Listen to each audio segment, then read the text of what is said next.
Welcome to the 128th season of the Canadian Club Toronto, Canada's Podium. For over a century, this platform has been a gathering place for visionaries, public figures, and decision makers to discuss the most pressing issues of our time. We've been having important discussions and debates around this podium in this country for well over a century. I call this a historic podium of record. Our club's always been a forum for visionaries, public figures, and decision makers to command attention to the issues of our time. Canadian Club is one of the most important podiums anywhere in the world that a Canadian can speak to, tell Canadians what it is that they think, develop those thoughts. And so I want to thank you for that very, very much. Please join me in thanking our esteemed panelists today. Through our programs and events, including our youth and young leaders programs, our diversity partnerships, our joint events, and our media and social media opportunities, we offer you access to dynamic political, social, and business figures from abroad and right here at home. The platform from which the eloquence of Canada has flowed all of that time, whether it be business, education, politics, sports, arts and culture. If someone wants to say something to Canadians about this country and about the future of this country, this is the venue you choose.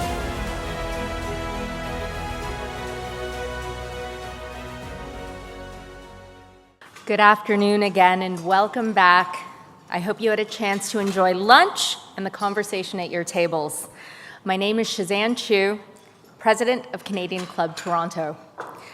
To those joining us online, welcome.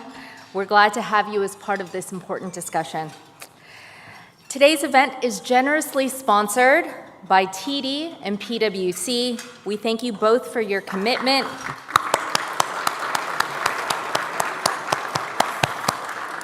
We thank you both for your commitment to supporting public dialogue and Canadian innovation. And of course, thanks to our season sponsor, the Canadian Bankers Association, to Air Canada, as our official airline sponsor, and to Canada's Forest Trust, which helps us reduce our carbon footprint by planting and maintaining a smart forest in our honor. If you haven't already done so, I encourage you to visit our website at canadianclub.org. You'll find membership information, upcoming events, and on-demand recordings from past sessions. And please also consider sharing today's discussion on your favorite social media platform. It helps us reach new audiences and extends the conversation beyond this room.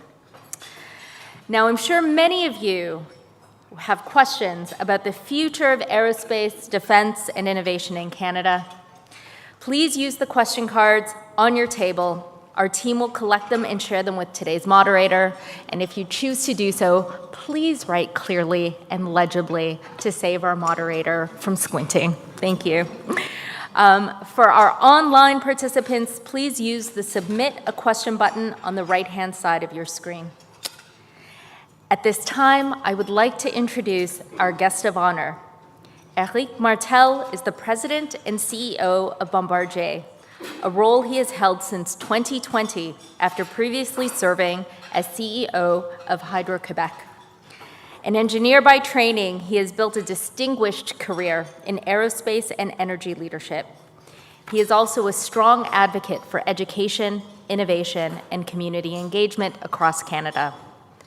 After remarks, Monsieur Martel will sit down with the Honourable Perrin Beatty, Corporate Director and Senior Advisor at Teneo, who will moderate today's conversation. Éric, Canada's podium is yours.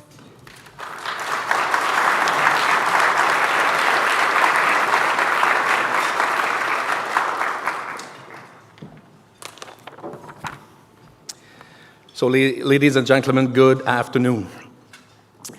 It is a real pleasure for me to be here today. Our country,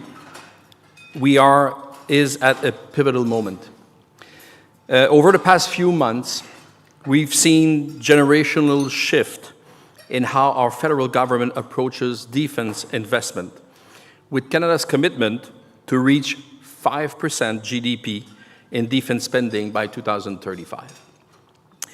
This could position Canada, once again, as a key player on the global security stage.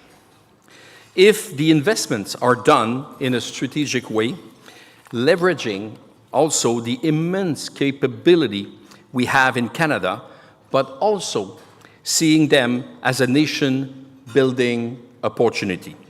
This will drive productivity, and this is also going to drive innovation in our country. Achieving this will require strong partnership with government, industry, and the people who turn ideas into action every day. What's remarkable is the level of public support for this change. Canadians understand the importance of protecting our nation, but sustaining that support depends on showing also the economic and social benefits. Defense spending isn't just about ships or aircraft. It's about jobs, innovation, and communities that thrive.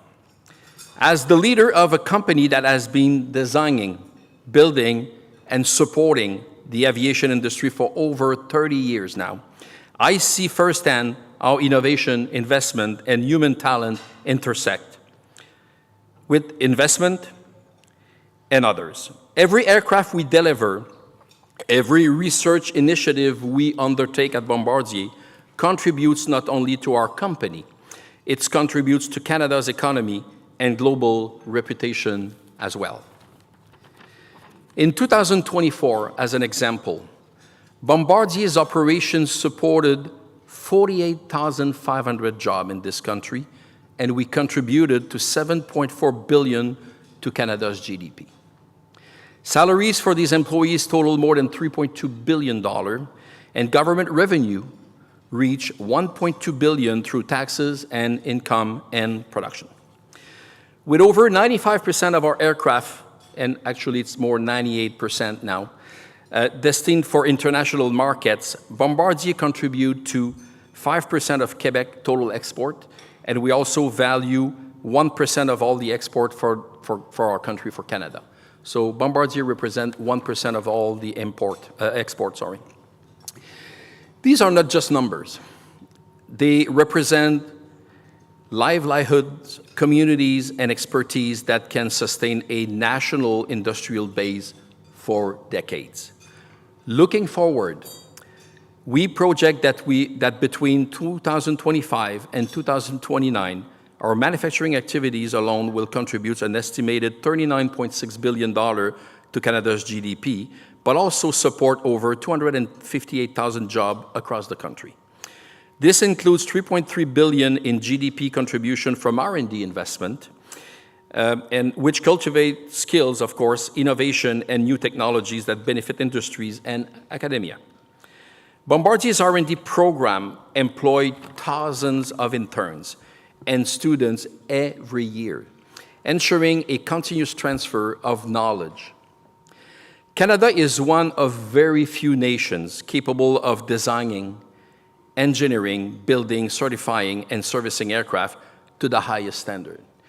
Actually, if you count the number of countries that can do it from A to Z, there's about 4 of them, and we are one of them. And yet, key questions remain. How can Canada contribute to drive innovation while supporting economic growth and strengthening national security? How can strategic investment maximize our economic prosperity and our sovereign security capabilities? Other countries like European Union, the UK, Australia, and notably the US have linked national security to domestic industry a long time ago. They've made strategic investment that strengthen their militaries and their economies. But again, I always like to give the example, take the French as an example. De Gaulle, which was a general before, when he became president, he actually said, we need to build this capability in our country. This was in the 1960s. And today, the French are probably, after the American, the most autonomous country in building their own capability for military. So by investing strategically, we can build a robust, innovative, and sustainable defense industrial base, benefiting Canadians from coast to coast and create job and employment.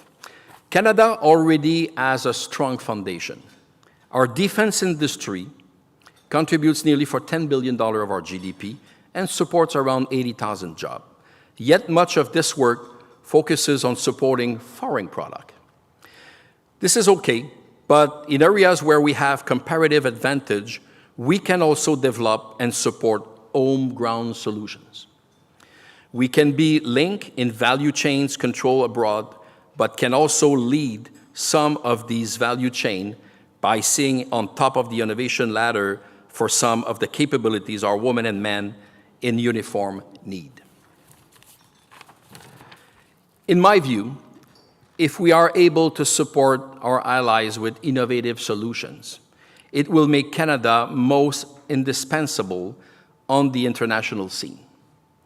We, as a country, have the talent and the expertise from coast to coast, and we have the will, the skill, and the drive to do more to develop our own products and technologies while creating opportunities for Canadians here at home. Thank you.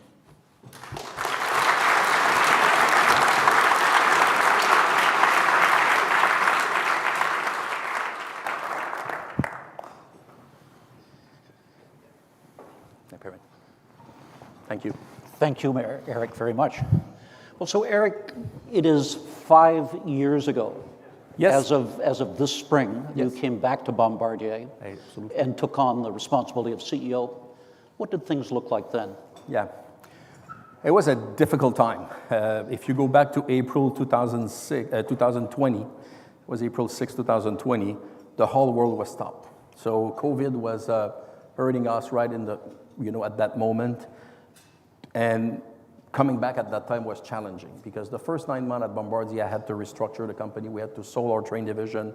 We sold our CRJ business to Mitsubishi, MHI.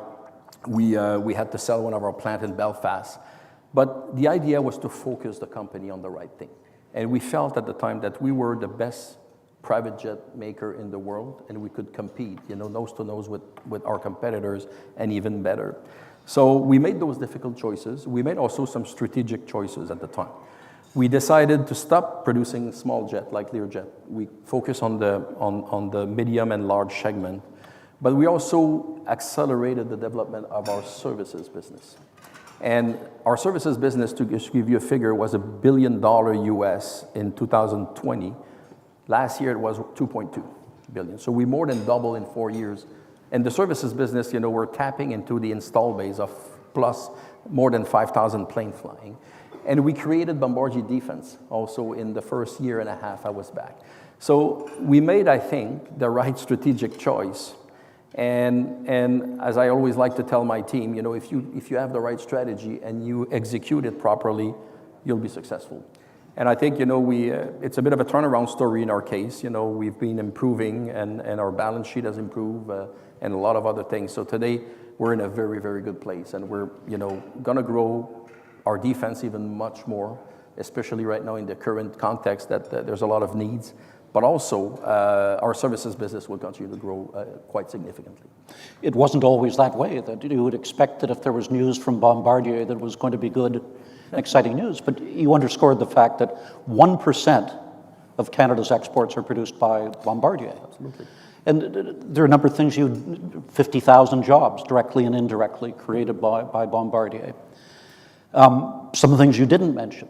You have just been recognized as part of the TSX 30, that over the last 3 years, you're among the best performing companies on the TSX.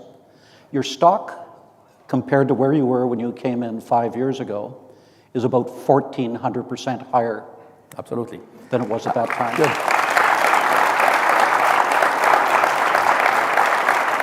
I hope you all bought a few. I hope you all bought a few stocks. Yeah, I wouldn't applaud him for that. He didn't tell me he was going to do that at the time. I'll call you the next time. If you'll let me know next time. But that brings us then to an important question. And you look at the fact that you've unveiled now the Global 8000, which is the fastest commercial private business jet that's available in the world today. 0.94 the speed of sound. a range of 8,000 nautical miles. So you could fly from Los Angeles to Singapore without having to put down. That's truly remarkable. Canadian technology, Canadian ingenuity. Can you sustain the level of growth that you've seen, particularly with all of the political and economic uncertainty that there is in 2025? You raise a good question. Technology and innovation at Bombardier has always been part of our DNA. You know, this is how you compete in this environment. So, you know, today we have the airplane, which is our Global 8000, is the flagship of the entire industry. So for the reason you mentioned, performance and capability. But I think we want to be able to put at servicing our country even more. And we think as I said, it's a unique capability. There's about 4 countries that can design, build, and certify a plane in the world, and we're one of them. And I think there's capability that will be needed, you know, to protect our country and our highlight in the future. And I think if we are strategic as a, you know, and I said this is going to be a government, industry, and, you know, labor forces together working and finding the right product, the right solution. You know, you look at, you know, we have already existing product, and sometimes they take time. We signed an agreement with Saab, the Swedish, to develop the Global Eye based on our global platform. I was there in 2011 when we did that. It takes time. We developed the product. We sold it to UAE. The Swedish just bought it. Now the French just bought it. And the need is enormous right now. And we're taking actually space from huge American company in this field for the early warning system that we have capable on that plane. So we've done that, but I think we can do a lot more if we are synchronized. But today I have to say I'm pleased. I've seen a change in tone, of course, in Ottawa over the last couple of months. And I feel that, you know, we're being listened to and say, hey, we can help. Work with D&D, say, what do you guys need? What do you guys need in 5 years, 7 years that doesn't exist? And we as a country, we can work together with some of you in this room, develop new product, make sure we can defend our country with these products. Our D&D people will be interested to use these tools, and eventually we can export them. And like the Americans have been doing this forever, so we can go and knock on Allied door and say, hey, we've developed that capability. Are you guys interested? And create job here in Canada. And, you know, usually in aerospace and defense, those are very well paid jobs, you know, and people are proud to do that. But the technology aspect, the investment, you know, and the R&D aspect is always key at the beginning. So if we're getting supported to do that, I'm telling you, there's no limit this country can have. We can do a lot of things here. We can do a lot of things. Well, let's pursue that. I'm a former Minister of National Defense. I applaud the announcement that's been made by the government. They've committed themselves to 5% of GDP. For too long, we've contracted out our defense to others. Mm-hmm. And when you do that, you're not a sovereign country. You become a protectorate. And you accept the protection on the terms in which the protector offers it. What Mr. Carney is talking about is assuming more of the responsibility for the defense of Canada ourselves. If I understand you correctly, what you're saying is there's an opportunity to not simply use that money to buy off-the-shelf equipment from other countries that have already developed it, but in the area of aerospace, we have an opportunity to create product in Canada that we can use for the defense of Canada and sell to others as well. Absolutely. What needs to be done? Yeah, I think our procurement practice needs to evolve, the will to do that. But of course, you know, and I'm not blaming anybody here. The military didn't have money, you know, for many, many years now. It was very limited amount that they could spend. And the easiest solution was to hold the American already developed it. We bought it. It's on the shelf, you know, and we're working with these guys. So we were a bit like you know, working already a lot with the American and NATO nation, but we were buying off the shelf product. Today, the possibility we have is to work, you know, ahead and try to figure out what will be needed, and instead of buying from the shelf, develop it, be the first one. The Canadian Forces maybe be leader for once in at least one thing, and have the equipment, you know, before everybody else, and eventually help us go knock on the door of maybe the American or maybe the French or the European and say, we've developed a product here. Would you be interested? So that's what the American has been. I'm working, my company is working right now on a project with the Pentagon called 80s, surveillance plane. And we're delivering right now the 3rd prototype. We're gonna test it with these guys, road test it, make sure it works properly. And eventually, the American will buy a bunch, but what they'll do next is they're gonna go knock on the door of the other country and say, you should buy this product. And guess what? There will be job in the US. So because I'm working with a mission house, we're building the airplane here proudly in Toronto, by the way, the Global.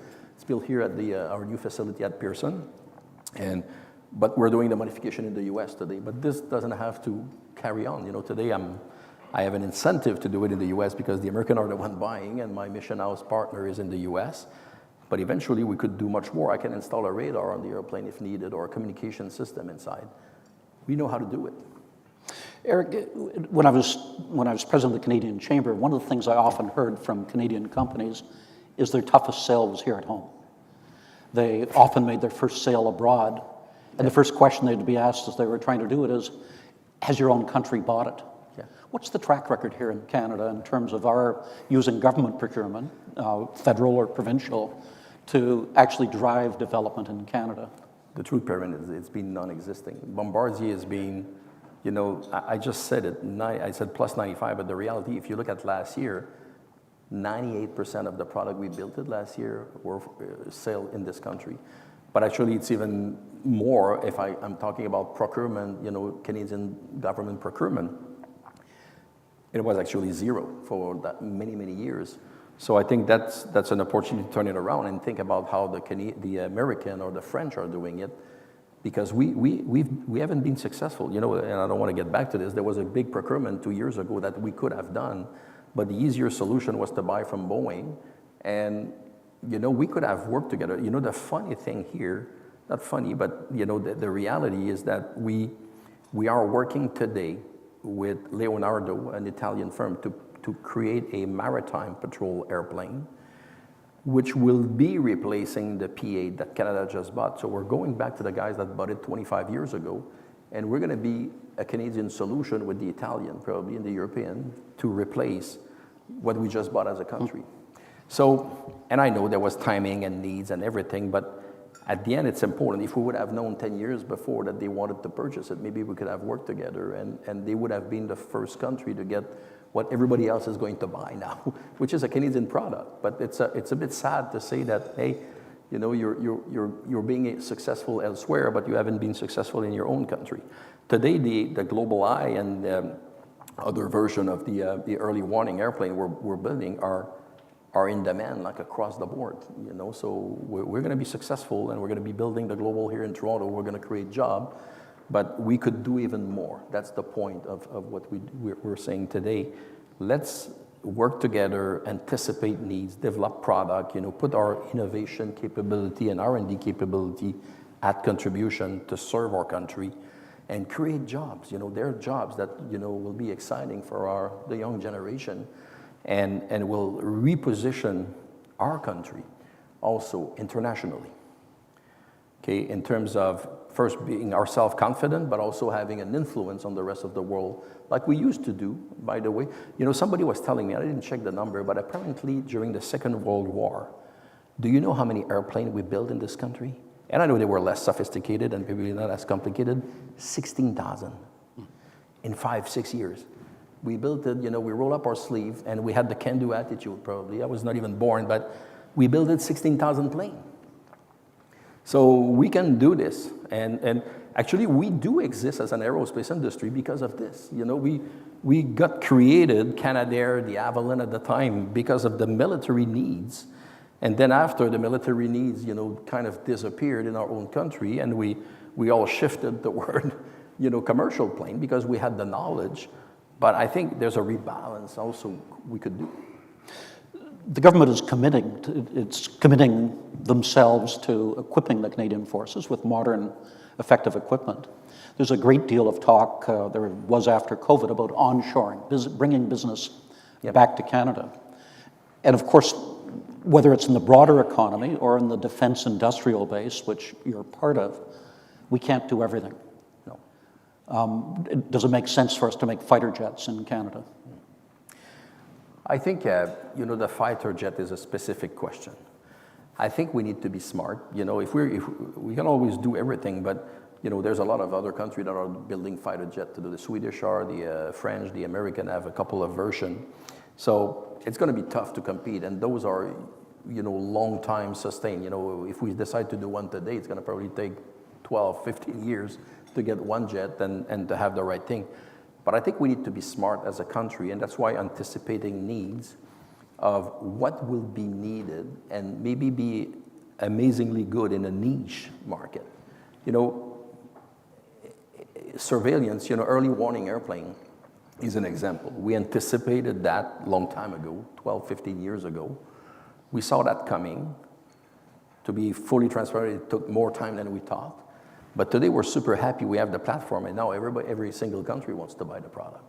So sometimes you need to, and maybe we're not going to put all our eggs in the same basket.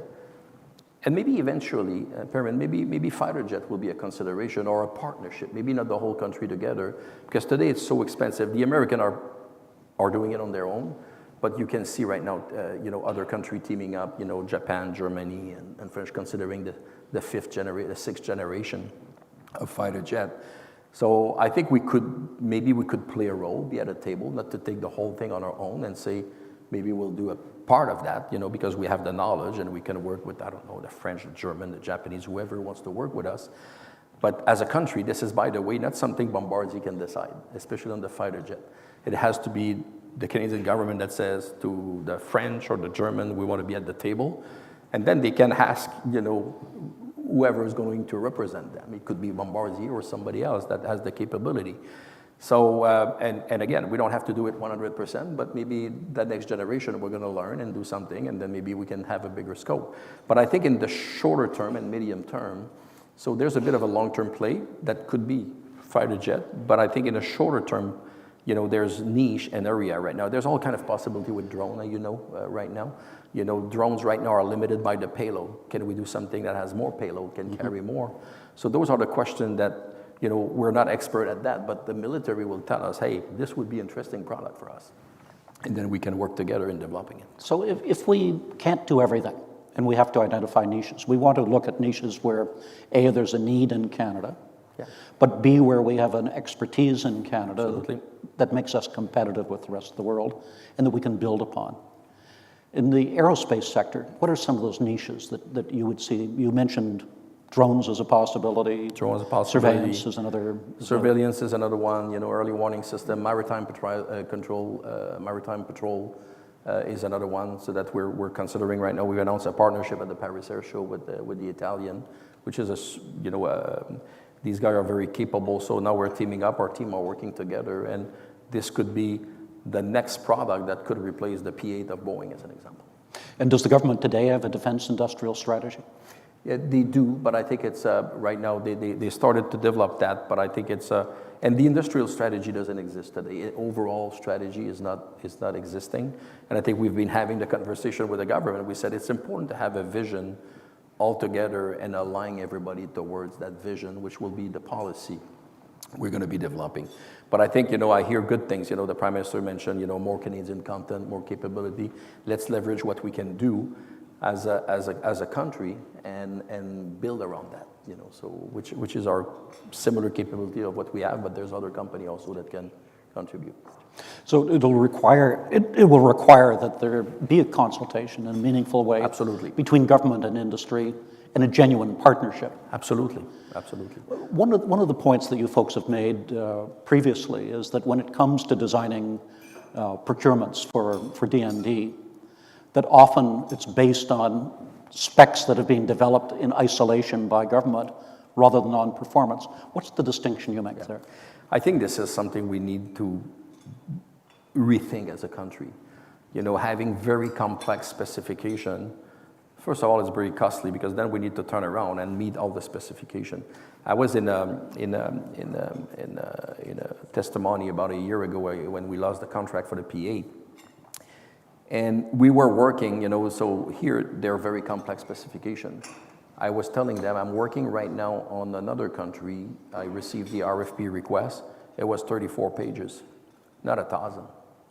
So, and the people are not saying, you need to have this yellow, this green, this another color. They're basically saying, I need an airplane that flies at 51,000 feet, that can go to that speed, that can land in a short runway. And then sometimes we say, okay, we have it already. So let's build the capability around, or we may have to modify it a little bit to get some capability that they need for their operation, and that's fine. But if there is way too much specification, then you end up basically starting from scratch, and it's a lot more costly than it should be. The Australians, the British, the Europeans, the Americans all have defense industrial strategies. How do they design that? Yeah. But I think if you look, the best example, I think, are the American. The American, as I said, we're involved right now, and we've been involved in a few projects, but ADs is the one we're talking about right now.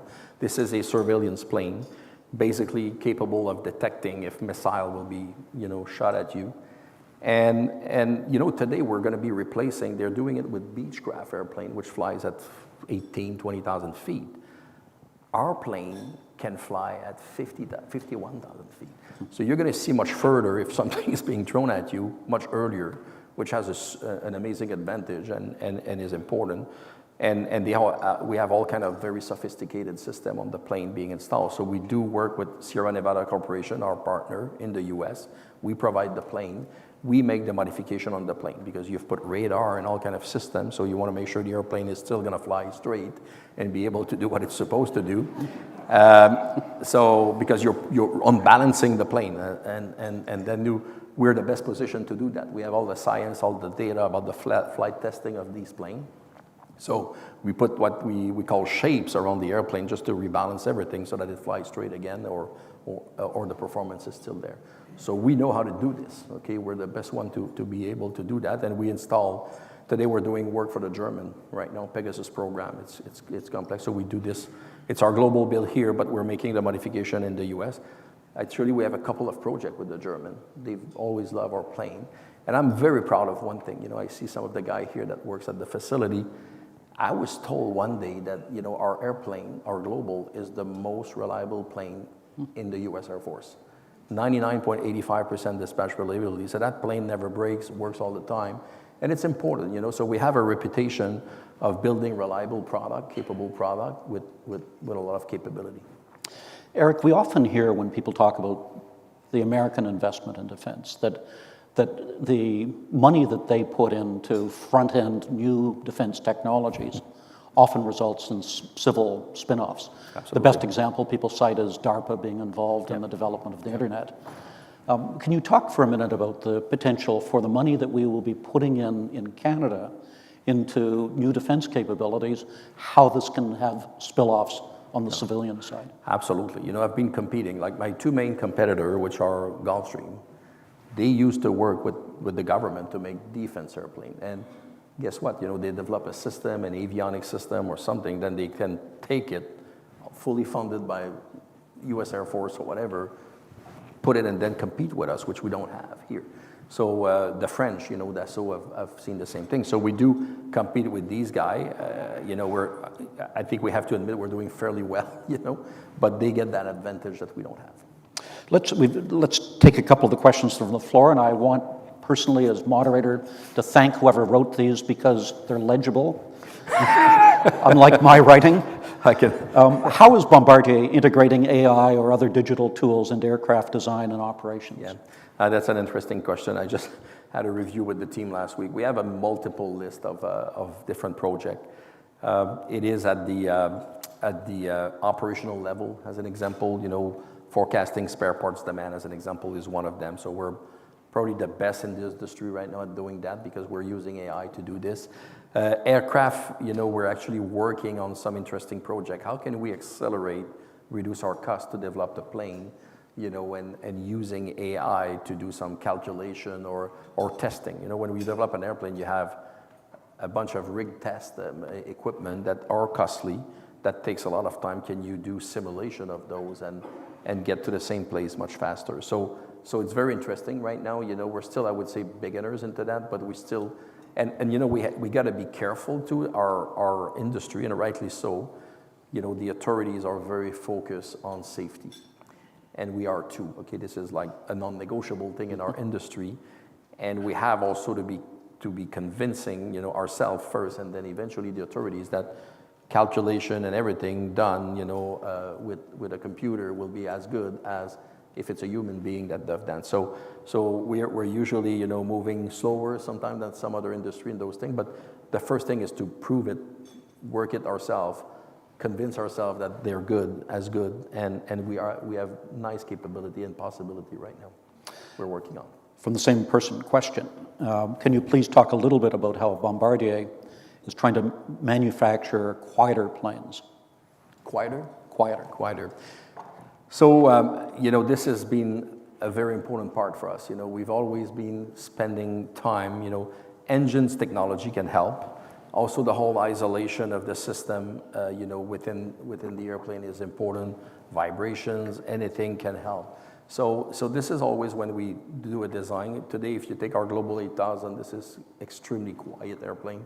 You know, if you look at the technology we had 20, 30 years ago. So it's always a key characteristic for an airplane. You know, people that buy the airplane at that price and are flying it privately, they are expecting a quiet. We're trying to reproduce in the cabin the same environment that if they would be either at home or at the office. So, you know, they can have a bed in the back, you know, because the airplane is going to fly 18 hours. Our Global 8000 can fly 17, 18-hour long ride. And, you know, so at some point, you know, these guys will sleep, they'll work, they'll eat, they'll go back, you know, they'll have a shower in the back, they'll go back. So this is a tool, you know, the business jet are a tool for people that have very often global business. You know, people think it's the rock star flying our jet, not really. The people that are flying have global business. You know, they're chairman of a global company. They're one day in Singapore, and the next day they need to be in Dubai, and the next day they need to be in New York, and then they're going back to Asia. So they're moving around. They don't have time to wait at the airport, and they're working on the plane. They're working. It's either an office, or sometimes they need to rest also, and they have the capability to do that. Related question would be fuel efficiency and environmental Absolutely. Emissions. Yeah. What's happening there? Super important. You know, the industry has always had that in mind. If you take an engine of the 1960 era to today, we're probably burning half of the fuel that we used to burn there. So the engines have become much more sophisticated. We have much less weight also on the plane, which makes the plane lighter and doesn't consume as much. So it's always been a preoccupation in our industry to reduce the spend and to reduce the fuel burn and everything. And we keep doing that. Bombardier right now, we have a research project called the EcoJet, which is, I don't know if you've seen, if you go on YouTube, you can look at Bombardier EcoJet. It's actually a wing that is blended with the body, and just the shape of the airplane being different, you burn probably 19 to 20% less fuel. So we're working on that right now. It's an interesting shape of an airplane. So and we're excited about this because it can also open doors to mission. You know, so the airplane, of course, for the same amount of fuel will fly further. You know, we talk about military application. It could be of interest. Eric, another question here. Are you working on anything for forest firefighting? Not right now. We sold that business a few years ago. Probably already, not 10 years, but probably 8 years ago. We sold to the Avalon, our colleague in the Avalon. They're building the airplane in Calgary. They're modifying, you know, they have interesting project right now. And of course, with everything going on right now, it's becoming a nice business. But Bombardier, we decided to focus on something else, but I think they'll do well, for sure. Someone has asked, can you elaborate a bit more on the issue of government procurement and how that can be improved? Yeah, so I think there's clearly an intention right now, especially on the military side, to speed up that process. I think the will in the government, as I said, you know, I've been to Ottawa a few times since the election. I clearly feel right now that there is a one message, you know, unanimous way to go and think about things and get a bit of speed in the system. And I think, you know, so the will is there. We'll see how it goes, but I know they're talking about developing different, you know, procurement activities, especially for the military. So we'll see if that speeds things up. But clearly the willingness is there, and we can feel it, yeah. Eric, I know one of the concerns for a company like yours is obviously the luxury tax, which was introduced a few years ago. If the government were to abolish the luxury tax, would this be an incredible hit on the fisc that they couldn't recover from? So there's clearly discussion that have been, you know, we've brought this up to the current government because the reality, the luxury tax was put in place. It's already 2.5 years now. Well, it's going to be 3 years, I think, this September, October. The reality, Perrin, is Bombardier, if I just take our case, we used to sell 9 to 11 planes a year in Canada. So that was a great market for the size of the country, 9 to 11. Luxury tax came in. Today, we're selling 2 to 3. So the luxury tax, hurt a Canadian company like us. So because the people don't want to pay the tax and they're saying, I'm not buying. And they're going to keep their jet longer or they're buying used airplane. So the reality is right now, the Canadian government is getting less revenue from tax because they used to get the GST from the 9 to 11 plane. Now they're getting maybe more on the luxury tax, but it's only 2 to 3 airplane. I think we calculated that the government has probably lost 70 million in revenue over the last 2 years. So, and we could build more plane. I could create, with our supply base, probably 500 to 600 jobs. So if the luxury tax goes away, the government's going to make more money because people will start to buy.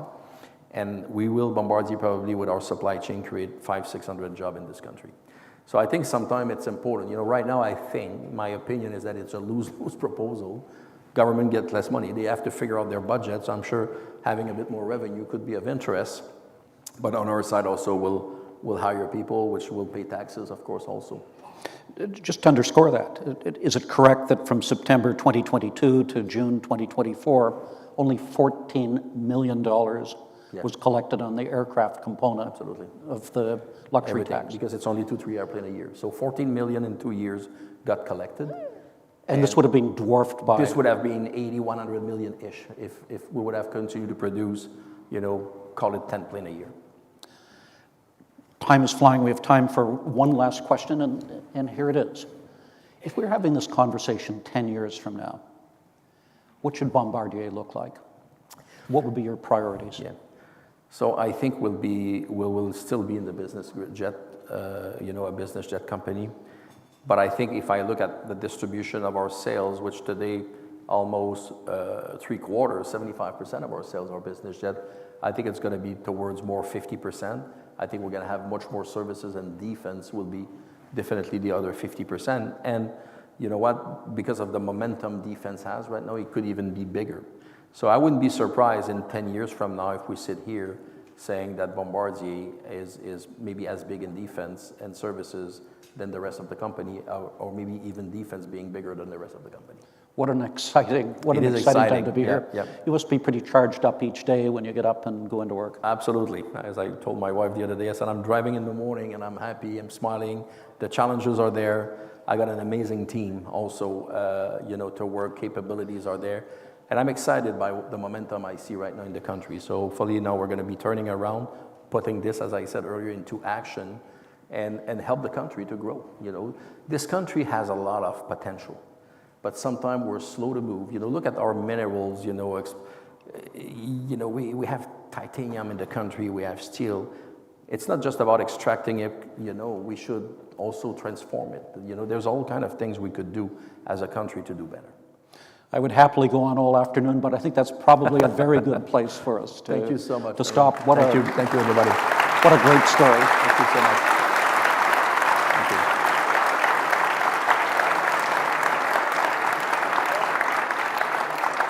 you. Let me invite John Prado, who's the Deputy Chair, Corporate and Investment Banking of TD Securities, to formally thank our guest speaker, Eric. Thank you. Thank you, Perrin. That was excellent. And I should underscore, Perrin was one of our greatest cabinet ministers. Every portfolio, you were a master of it. Thank you. I've always admired you as a judge of men. Good afternoon. My name is John Prado, and today I have an incredible honor and privilege of thanking Éric Martel. But first, I want to thank Chi San-Chu for all the work that she does at the Canadian Club. And in an era of turbulence that we have, we need the Canadian Club more than ever as a forum for our leaders, be they political or civil or business, as a forum to explain what is going on. So I thank you for your work. I was told as a financial sponsor that I would have the opportunity to thank Éric, but also to wax on about how great TD is. I'm going to skip the temptation to give you the poetry and prose about TD instead focus on Éric and Bombardier and the importance of what they mean to Canada. It's much more important than my employer. It's important because Bombardier is Canada's greatest manufacturing and engineering company, without a doubt. It is the envy of the world.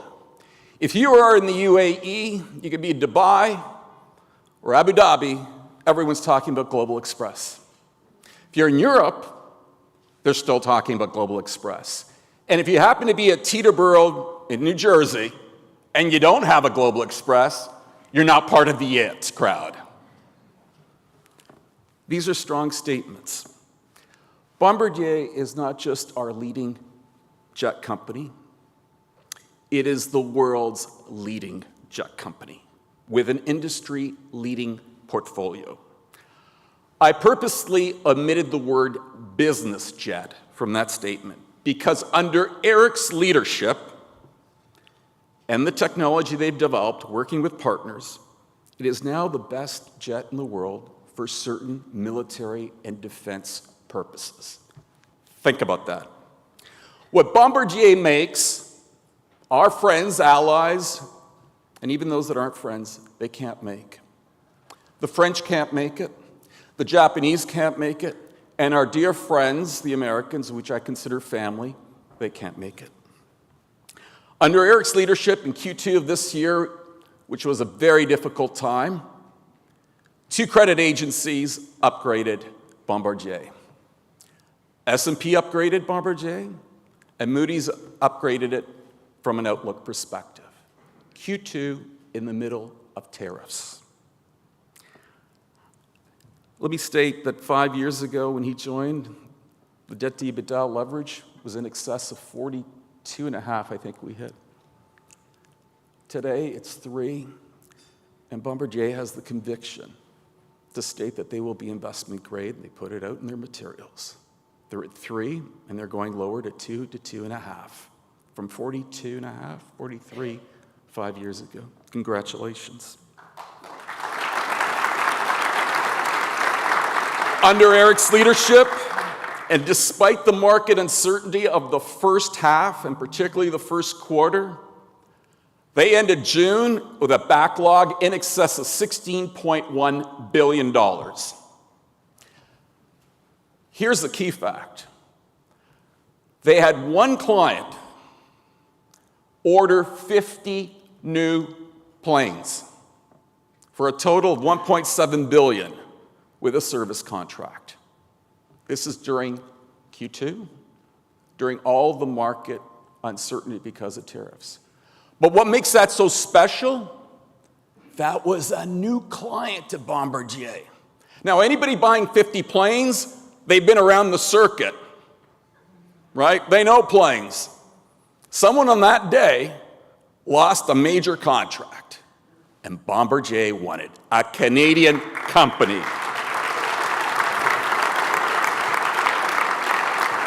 Under Éric's leadership, 2022, he said we're going to have the best business jet in the world. It's going to be 8,000 nautical miles. This is when the whole universe is at 5,000, 2022. And everybody knows when people make these pronouncements, that's going to take an eternity. May 2025, not a prototype, first manufactured plane, the 8,000 flies in Mississauga. What an achievement. On time or ahead of time, not prototype, manufactured. And here's the good news, and he didn't know this, but I was talking to a major client in New York, just by fluke, and they were leaning somewhere differently, and he flew down to New York, had breakfast with them, and sold them an 8,000, which at that time was a vision. And they're going to get their delivery in December of 2026, they told me. Congratulations. He speaks with passion for his company. And if you think Éric forgot about environmentalism, forget about it. He's one of the biggest environmentalists around. He recommitted Bombardier to reduce their GHG Scope 1 and Scope 2, 25% below 2019. Never abandoned it. Congratulations, Éric. This is an economic miracle. was an economic miracle not led by sloganeering, because if you know Eric, or if you ever go in a meeting with Eric, don't bring the slogans. Doesn't like them.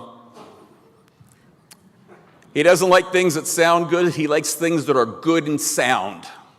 It's not elbows up. It's about give me excellence in manufacturing and give me excellence in engineering. And the other thing, under Eric's leadership, they take care of the men and women that are putting these planes together. He's got a great record with the great unions that work at Bombardier, and that's, I think, important to all of us. Thank you for your bringing prestige to Canada. Thank you for the role model for all Canadians and demonstrating we don't need sloganeering, we need a vision. Thank you. And now, Eric, I've said so many nice things about you, I have a favor from you. Does everybody agree? I said some nice things. I said some really positive things. With me? Or? No. I say this jokingly, but there's something that's it's serious, and I'm going to take the opportunity. And I was thinking about this. I want you to think, from the people here today and the people of Toronto, I want you to thank the Baudouin family. There were times that it was very difficult. And I had one particular meeting going back 2020, 2019. It was a restaurant, Greek restaurant in Montreal, in New York, Milos, that I think is from Montreal. And this family never flinched on returning Bombardier to greatness, but they were so keen to keep Bombardier Canadian. And I think they deserve a shout out and a major thank you. So please convey that to them. Éric, je sais très bien que votre bureau est à Montréal et que le siège social de Bombardier est à Montréal, mais vous êtes toujours le bienvenu à Toronto et on espère de se revoir bientôt. Merci, thank you, and just a little gift for him, please. We weren't going to let you leave Toronto with a little gift. We checked with Bombardier that it was okay to give you a gift. We checked with compliance, so it's okay. Okay. All right, close your eyes. Close your eyes. I'm closing my eyes. I'm not looking at. Oh! What did I say? Okay, that's good. Thank you. Get a picture. He's a Habs fan. Thank you, man. Thank you. I love it. Thank you so much. Really appreciate it, John. Thanks for all the good words. Thank you, everybody. Thank you. So.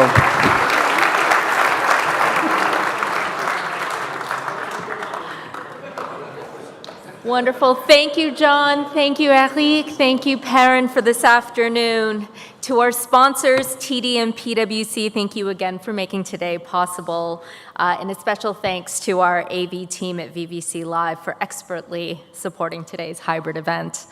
On behalf of Canadian Club Toronto, thank you to everyone in the room and online for being a part of this important dialogue. We have a dynamic fall ahead. Next week, on the 18th, we have Ainsley Wallace from Hoop, and on the 29th, we welcome John Graham from CPPIB. And we just announced the Deputy Governor of the Bank of Canada will take our podium on October the 9th. We hope to see you all again. Until then, take care and enjoy the rest of your afternoon. Thank you.